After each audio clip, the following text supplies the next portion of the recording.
Il m'est arrivé une histoire dont il faut que je vous donne, si je puis dire, la primeur. Mmh.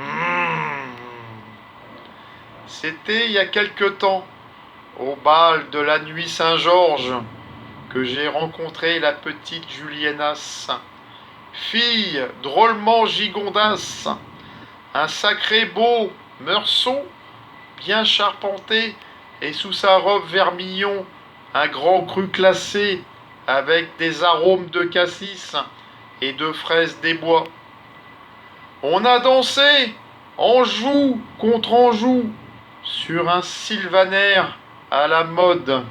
Et plus tard, lorsque je lui ai proposé de l'emmener dans mon château neuf du pape, elle est devenue toute grosse ermitage. Le temps d'aller chercher un chablis au vestiaire, de mettre un petit corton dans ses cheveux, on est monté dans ma bagnoule et on a roulé jusqu'au matin. Ah, quelle belle journée! On s'est baladé entre deux mers. Il faisait beau. On a vaqueras sur la plage, les pieds dans l'eau clairette. On s'est pouilly-fuissé dans les dunes et comme le mercuré montait sérieusement, qu'on commençait à avoir les côtes rôties, on a décidé de rentrer. Mais voilà, en partant, nous nous sommes retrouvés coincés dans les embouteillages. Enfin, les bouchons, quoi. Je commençais à m'énervoyer sérieusement.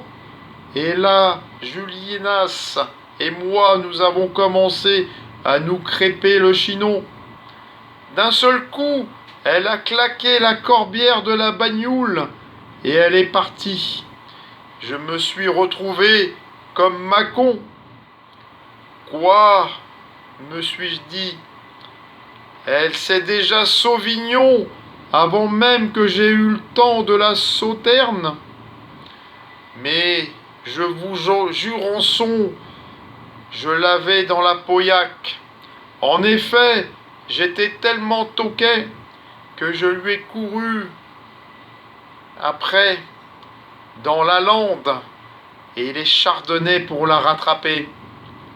Quand on s'est retrouvé et que je l'ai vu devant moi en gros plan, je lui ai dit « Ne fais pas ta pomme-rolle et ne t'en vas pas, ne t'en vas plus, gamet !»